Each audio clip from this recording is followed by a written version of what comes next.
ಒಂದು ಆದೇಶವನ್ನು ಹೊರಡಿಸಿದೆ. ಆನಂದ್ ಎನ್ನುವರ ವಿಷಯದಲ್ಲಿ ಆಂಧ್ರ ಪ್ರದೇಶದ ಫಾದರ್ ಅವರು ರೆವರೆಂಡ್ ಆನಂದ್ ಅವರ ಇಶ್ಯೂನಲ್ಲಿ ಅಲ್ಲಿನ ಆಂಧ್ರ ಪ್ರದೇಶ ಹೈಕೋರ್ಟು ಇದೇ ವರ್ಡಿಕ್ಟನ್ನು ಕೊಟ್ಟಿದ್ದು, ಇದೇ ಜಡ್ಜ್ಮೆಂಟನ್ನು ಕೊಟ್ಟಿತ್ತು. ಅದನ್ನು ಅಪೀಲ್ ಮಾಡಿದರು, ಕ್ವಶನ್ ಮಾಡಿದರು ಆನಂದ್ ಅವರು. ಆ ಹಿನ್ನೆಲೆಯಲ್ಲಿ ಸುಪ್ರೀಂ ಕೋರ್ಟ್ ಕೂಡ ಹೈಕೋರ್ಟ್ನ ನಿರ್ಣಯವನ್ನು ಎತ್ತಿ ಹಿಡಿದಿದೆ. ಏನು ಪರಿಶಿಷ್ಟ ಜಾತಿಯವರು ಬೇರೆ ಧರ್ಮಗಳಿಗೆ ಮತಾಂತರಗೊಂಡ್ರೆ ಅವರು ಪರಿಶಿಷ್ಟ ಜಾತಿಯ ಸ್ಥಾನಮಾನವನ್ನು ಕಳ್ಕೊಳ್ತಾರೆ ಮತ್ತು ಸರ್ಕಾರ ಏನು ಕೊಟ್ಟಿರುವಂಥ ಸೌಲಭ್ಯಗಳಿಗೆ ಅವರು ಅರ್ಹರಾಗೋದಿಲ್ಲ ಎನ್ನುವಂಥ ಒಂದು ಜಡ್ಜ್ಮೆಂಟನ್ನು ಸುಪ್ರೀಂ ಕೋರ್ಟು ಕೊಟ್ಟಿದೆ. ಇದು ದುರದೃಷ್ಟಕರ ಅಂತೇಳಿ ನಾನು ಭಾವಿಸ್ತೇನೆ. ಒಂದು ತಿಂಗಳ ಹಿಂದೆ, ಬಹುಶಃ ನನಗೆ ಸರಿಯಾಗಿ ನೆನಪಿಲ್ಲ, ಉತ್ತರ ಪ್ರದೇಶ ಅಥವಾ ಮಧ್ಯಪ್ರದೇಶದ ಎರಡೂ ರಾಜ್ಯಗಳ ಹೈಕೋರ್ಟ್ ಒಂದು ನಿರ್ಣಯವನ್ನು ಮಾಡಿತ್ತು. ಪರಿಶಿಷ್ಟ ಜಾತಿಗೆ ಸೇರಿದಂಥ, ಪರಿಶಿಷ್ಟ ಪಂಗಡಕ್ಕೆ ಸೇರಿದಂಥ ಯಾರೇ ವ್ಯಕ್ತಿಗಳು ಮತಾಂತರಗೊಂಡ್ರೆ ಅವರ ಜಾತಿ ಬದಲಾವಣೆ ಆಗೋದಿಲ್ಲ, ಧರ್ಮ ಬದಲಾವಣೆ ಆಗ್ಬೋದು, ಜಾತಿ ಬದಲಾವಣೆ ಆಗೋದಿಲ್ಲ ಎನ್ನುವಂಥ ಒಂದು ನಿರ್ಣಯವನ್ನು ಆ ಹೈಕೋರ್ಟು ಕೊಟ್ಟಿತ್ತು. ಈ ಹಿನ್ನೆಲೆಯಲ್ಲಿ ಇದು ಒಂದು ಗೊಂದಲಕ್ಕೀಡು ಮಾಡುವಂಥ ನಿರ್ಣಯ ಆಗಿದೆ. ಇವತ್ತು ನಾವು ಸಾಮಾಜಿಕ ವ್ಯವಸ್ಥೆಯಲ್ಲಿ ಗ್ರಾಮೀಣ ಪ್ರದೇಶದಲ್ಲಿ ನೋಡಿದಾಗ ಭಾಳಷ್ಟು ಜನ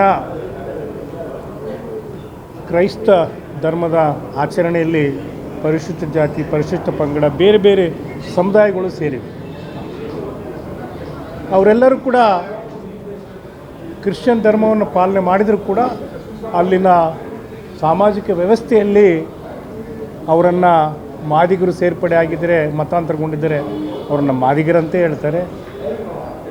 ಪರಿಶಿಷ್ಟ ಪಂಗಡದವರು ನಾಯಕರು ಮತಾಂತರಗೊಂಡಿದ್ದರೆ ಅವರ ನಾಯಕರಂತಲೇ ಹೇಳ್ತಾರೆ. ಅವರು ದೇವರ ಒಂದು ವಿಷಯದಲ್ಲಿ ಧರ್ಮವನ್ನು ಅಷ್ಟು ಪರಿಗಣಿಸಿಲ್ಲ. ದೇವರು ಮತ್ತು ಆರಾಧನೆ ಹಿನ್ನೆಲೆಯಲ್ಲಿ ಕ್ರೈಸ್ತನ ಆರಾಧನೆಯನ್ನು ಮಾಡುವಂಥ ಹಿನ್ನೆಲೆಯಲ್ಲಿ ಅವರು ಚರ್ಚಿಗೆ ಹೋಗ್ತಾರೆ ಹೊರತು ಅವರು ಧರ್ಮದ ಬಗ್ಗೆ ಅವರಿಗೆ ಅಷ್ಟು ಅರಿವು ಮತ್ತು ಜ್ಞಾನ ಇಲ್ಲ ಎನ್ನುವಂಥ ಮಾತನ್ನು ನಾನು ಹೇಳಲಿಕ್ಕೆ ಇಚ್ಛೆಪಡ್ತೇನೆ. ಈಗ ಮತಾಂತರ ಯಾಕಾಗಬೇಕು, ಈಗಾಗಲೇ ಯಾಕೆ ಮತಾಂತರ ಆಗಬೇಕೆನ್ನುವುದನ್ನು ನೀವು ಕೂಡ ನೋಡಿದ್ದೀರಿ, ಕೇಳಿದ್ದೀರಿ, ಅನುಭವಿಸ್ತಾ ಇದ್ದೀರಿ. ನಾವೆಲ್ಲರೂ ಕೂಡ ಇವತ್ತಿನ ನಮ್ಮ ಏನು ಹಿಂದೂ ಧರ್ಮದಲ್ಲಿರುವಂಥ ಈ ಜಾತಿ ವ್ಯವಸ್ಥೆಯ ಮೇಲು ಕೀಳೆಂಬ ಭಾವನೆಗಳೇನಿವೆ ಅದು ಇದುವರೆಗೂ ಕೂಡ ಅದನ್ನು ಹೋಗಲಾಡಿಸಲು ಮತ್ತು ಅದನ್ನು ತಳದಿಂದ ಬುಡದಿಂದ ತೆಗೆದು ಹಾಕಲು ಸಾಧ್ಯ ಆಗಿಲ್ಲ. ಸರ್ಕಾರಗಳು ಕಾನೂನು ಮಾಡಿದರೂ ಕೂಡ ಈ ತಾರತಮ್ಯ, ಜಾತಿ ಪದ್ಧತಿ, ಮೇಲು ಕೀಳು ಎಂಬ ಭಾವನೆಗಳು ಇನ್ನೂ ಕೂಡ ಜೀವಂತವಾಗಿವೆ. ಅಸ್ಪೃಶ್ಯತೆ ಇನ್ನೂ ಕೂಡ ಆಚರಣೆ ಇದೆ ಎನ್ನುವಂಥದ್ದು ಭಾಳ ದುರಂತದ ವಿಷಯ ಈ ದೇಶದಲ್ಲಿ. ಮತಾಂತರದಿಂದ ಅವರ ಬದುಕಿಗೆ ಒಂದು ಸ್ವಾಭಿಮಾನದ ಒಂದು ಗುರುತು ಸಿಗಲಿಕ್ಕೆ ಸಾಧ್ಯತೆ ಇದೆ ಎನ್ನುವಂಥ ಮಾತನ್ನು ಆ ಹಿನ್ನೆಲೆಯಲ್ಲಿ ಅವರು ಮತಾಂತರಗೊಂಡಿದ್ದರು. ವೈಯಕ್ತಿಕವಾಗಿ ನಾನು ಮತಾಂತರಗೊಂಡ್ರೆ ಅವ್ರ ಜಾತಿ ಹೋಗ್ತದೆ ಅಥವಾ ಅವರಿಗೆ ಸಮಾಜದಲ್ಲಿ ಒಂದು ಗೌರವ ಸಿಗ್ತದೆ ಎನ್ನುವಂಥ ಮಾತನ್ನು ನಾನು ವೈಯಕ್ತಿಕವಾಗಿ ಒಪ್ಪೋದಿಲ್ಲ. ಆ ಹಿನ್ನೆಲೆಯಲ್ಲಿ ಅವರು ಕೆಲವರು ಏನಾಗಿದೆ, ಧರ್ಮ ಪ್ರಚಾರಕ್ಕೆ ಆ ಧರ್ಮದ ಪ್ರಚಾರದ ಒಂದು ಹಿನ್ನೆಲೆಯಲ್ಲಿ ಅವರು ಅದಕ್ಕೆ ಮನ್ನಣೆ ಕೊಟ್ಟು ಮತಾಂತರಗೊಂಡಿರುವಂಥದ್ದು ಕೂಡ ನಾವು ನೋಡಿದ್ದೀವಿ. ಆ ಹಿನ್ನೆಲೆಯಲ್ಲಿ ಕೆಲವು ಅಹಿತಕರ ಘಟನೆಗಳನ್ನು ಕೂಡ ನಾವು ನೋಡಿದ್ದೇವೆ. ಈ ಹಿನ್ನೆಲೆಯಲ್ಲಿ ನಾನು ಹೇಳೋದಿಷ್ಟೇ, ಮತಾಂತರಗೊಂಡರೆ ಜಾತಿ ನಿರ್ಮೂಲನೆ ಆಗೋದಿಲ್ಲ. ಆ ಜಾತಿ ಹಾಗೇ ಇರ್ತದೆ, ಆ ಜಾತಿ ಹೆಸರಿನಲ್ಲೇ ಅವ್ರನ್ನ ಕರೀತಾರೆ. ಅದೊಂದು ದುರಂತ ಮತ್ತು ದುರದೃಷ್ಟಕರ ಅಂತೇಳಿ, ದುರದೃಷ್ಟಕರ. ಸುಪ್ರೀಂ ಕೋರ್ಟು ಕೆಲವು ರಾಜ್ಯಗಳ ಹೈಕೋರ್ಟ್ ನಿರ್ಣಯಗಳನ್ನು ಕೂಡ ಪರಿಗಣಿಸಬೇಕಾಗಿತ್ತು ಮತ್ತು ಆ ಹಿನ್ನೆಲೆಯಲ್ಲಿ ತಮಿಳುನಾಡಿನಲ್ಲಿ, ಕೇರಳದಲ್ಲಿ ಕೂಡ ಇಂಥ ಹಲವು ನಿರ್ಣಯಗಳು ಆಗಿವೆ. ಆ ಹಿನ್ನೆಲೆಯಲ್ಲಿ ಇದೊಂದು ನಿರ್ಣಯ ದುರದೃಷ್ಟಕರ. ಬಟ್ ನ್ಯಾಯಾಲಯದ ತೀರ್ಪನ್ನು ನಾವು ಗೌರವಿಸಬೇಕು, ಮನ್ನಿಸಬೇಕು. ಆ ಹಿನ್ನೆಲೆಯಲ್ಲಿ ಏನೇ ತೊಂದರೆ ಆದರೂ ಕೂಡ ನಮ್ಮ ಪರಿಶಿಷ್ಟ ಜಾತಿ ಪರಿಶಿಷ್ಟ ಪಂಗಡದ ಮುಖಂಡರು ಧಾರ್ಮಿಕ ಹಿನ್ನೆಲೆಯಲ್ಲಿ ತಾವು ಇದನ್ನು ಪರಾಮರ್ಶೆ ಮಾಡಿಕೊಳ್ಬೇಕು ಮತ್ತು ವಿಮರ್ಶೆ ಮಾಡಿಕೊಳ್ಬೇಕು. ಮತಾಂತರದಿಂದ ಯಾವುದೇ ಬದಲಾವಣೆ ಆಗಲಿಕ್ಕೆ ಸಾಧ್ಯತೆ ಇಲ್ಲ ಎನ್ನುವಂಥದ್ದನ್ನು ಅವರು ಕೂಡ ಮನಗೊಳ್ಳಬೇಕು ಎನ್ನುವಂಥ ಮಾತನ್ನು ಜಾತಿ ಅಥವಾ ಬೇರೆ ರೀತಿಯಲ್ಲಿ ಹಿಂದುಳಿಲಿಕ್ಕೆ ಅವಕಾಶ ಆಗಬಾರ್ದು ರಿಸರ್ವೇಷನ್ ಮೂಲಕವಾಗಿ ಸಾಮಾಜಿಕವಾಗಿ ಮೇಲಿಟ್ಟು ಪ್ರಯತ್ನ ಆಯಿತು. ಆ ಸಾಮಾಜಿಕವಾಗಿ ಮೇಲಿಟ್ಟು ಪ್ರಯತ್ನ ಆದಮೇಲೆ ಅದನ್ನು ನೀವು ಹಿಂದೂ ಧರ್ಮದಲ್ಲಿ ಅವೆಲ್ಲ ಇದೆ ಅಂತ ಹೇಳಿದ್ರು, ಓಕೆ, ಇರೋ ಕಾರಣಕ್ಕೆ ಇದೆಲ್ಲವನ್ನು ಕೊಟ್ಟಿರೋದು. ಅವರು ಅನ್ಯ ಧರ್ಮಕ್ಕೆ ಹೋದ ಮೇಲೆ ಹಿಂದೂ ಧರ್ಮದ ರಿಸರ್ವೇಷನ್ ಮತ್ತೊಂದವ್ರಿಗೆ ಯಾಕೆ ಬೇಕು? ಇಲ್ಲಿರೋ ಬೇರೆಯವರಾರು ಮೇಲೆ ಬರೋಕ್ಕೆ ಅನುಕೂಲ ಆಗಲಿ ಅಲ್ವಾ? ಖಂಡಿತವಾಗಿ ಕೂಡ ಬೇರೆ ಧರ್ಮಕ್ಕೆ ಮತಾಂತರಗೊಂಡ್ರೆ ಅವರಿಗೆ ಆ ಸವಲತ್ತುಗಳು ಸಿಗೋದಿಲ್ಲ. ಅದನ್ನು ಭಾಳಷ್ಟು ಜನ ಕ್ವಶನ್ ಮಾಡ್ತಾ ಇದ್ದಾರೆ. ತೊಗೊಂಡ್ರೆ ಅದನ್ನು ಚಾಲೆಂಜ್ ಮಾಡ್ತಾ ಇದ್ದಾರೆ.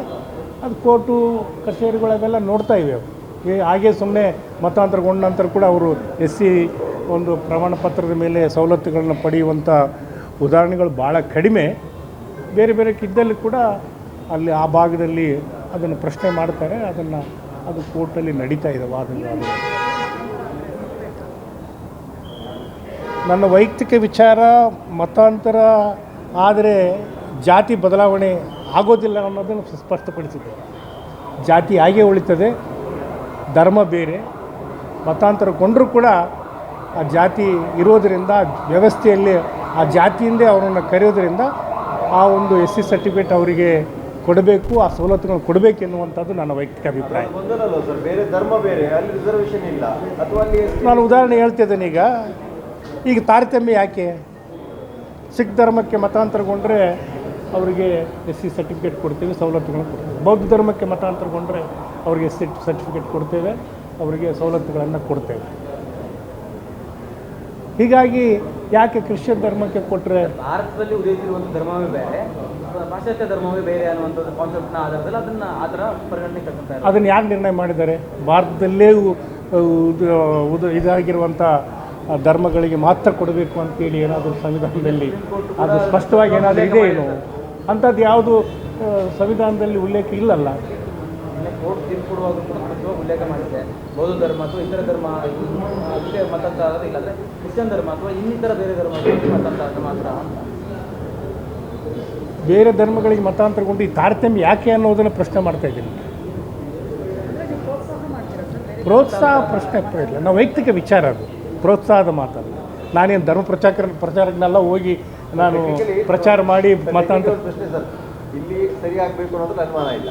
ಅದರಲ್ಲಿ ಸರಿಯಾಗಲ್ಲ ಅಂತ ನಾವು ಧರ್ಮನೇ ಬಿಟ್ಟು ಹೋಗ್ತಿದ್ಮೇಲೆ ಈ ಧರ್ಮದ ಇಲ್ಲಿನ ರಿಸರ್ವೇಷನ್ ಯಾಕೆ ಬೇಕು? ಈಗ ಯಾವ ರೀತಿ ಈ ಕ್ರಿಶ್ಚಿಯನ್ ಪಾದ್ರಿಗಳು, ಕ್ರಿಶ್ಚಿಯನ್ ಗುರುಗಳು ಹೋಗಿ ಧರ್ಮ ಪ್ರಚಾರ ಮಾಡಿ ಮತಾಂತರಗೊಳಿಸಲಿಕ್ಕೆ ಪ್ರಯತ್ನ ಮಾಡ್ತಾರೆ, ಅದೇ ರೀತಿಯಲ್ಲಿ ನಮ್ಮ ಹಿಂದೂ ಧರ್ಮದ ಧರ್ಮಗುರುಗಳು, ಮಠಾಧೀಶರು, ಪೀಠಾಧಿಪತಿಗಳು ಧರ್ಮವನ್ನು ಉಳಿಸಿ ಬೆಳೆಸ್ಕೊಳ್ಬೇಕು. ಮತ್ತು ಇವರು ನಮ್ಮ ಹಿಂದೂ ಧರ್ಮದ ಇವರು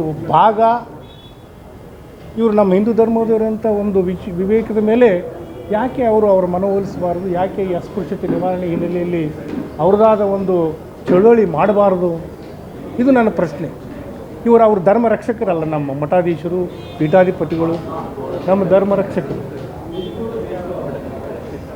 ಅವ್ರು ಯಾಕೆ ಬೇರೆ ಧರ್ಮದವರು ಪ್ರಚಾರದಿಂದ ಅವ್ರು ಯಾಕೆ ನಮ್ಮ SC ಬಡಾವಣೆಗಳಲ್ಲಿ ಹೋಗಿ ಈ ಒಂದು ವ್ಯವಸ್ಥೆ ಮಾಡಬಾರ್ದು, ಮೇಲು ಕೀಳೆಂಬ ತಾರತಮ್ಯ ಇರಬಾರ್ದು, ಅಸ್ಪೃಶ್ಯತೆ ಆಚರಣೆ ಆಗಬಾರ್ದು ಅಂತೇಳಿ ಯಾಕೆ ಅವರು ಅಂಥವ್ರನ್ನೆಲ್ಲ ಈ ಸಮಾಜ ಏನಾಯಿತು ಬಸವಣ್ಣವ್ರ ವಿಷಯ, ಬಸವಣ್ಣವರ ಅಂತ್ಯ ಯಾಕೆ ಆಯಿತು? ಅವರು ಅಂತರ್ಜಾತೀಯ ವಿವಾಹ ಪ್ರೋತ್ಸಾಹಿದ್ರು ಮಾಡಿದ್ರು ಅನ್ನೋ ಕಾರಣದಿಂದ ಅವರನ್ನು ಸಹಿಸಲಾರದಂತೆ ಅವರ ಜಾತಿ ಸಮುದಾಯವೇ ಅವರನ್ನು ಅಂತ್ಯಗೊಳಿಸುವಂಥ ದುರ್ಘಟನೆ ಈ ವ್ಯವಸ್ಥೆಯಲ್ಲಿ ಮತಾಂತರ ಆದ್ರೂ ಕೂಡ SCಗೆ ಸಿಗಬೇಕಾದಂಥ ಸೌಲಭ್ಯಗಳು ಸಿಗಬೇಕು ಅನ್ನೋದು ನಿಮ್ಮ ವಾದನ ಸರ್? ನನ್ನ ವೈಯಕ್ತಿಕ ವಾದ. ಧರ್ಮನೇ ಬೇರೆ, ಧರ್ಮ ಮತಾಂತರಗೊಂಡೇ ಜಾತಿ ಬದಲಾವಣೆ ಆಗೋದಿಲ್ಲ. ಮತ್ತು ಅವರನ್ನು ಬೇರೆ ಸಮುದಾಯ ಅಷ್ಟೇ ಪ್ರೀತಿಯಿಂದ ಹತ್ತಿರ ಕರ್ಕೊಳ್ಳೋದಿಲ್ಲ ಅನ್ನೋದು ನಿರ್ವಿವಾದ.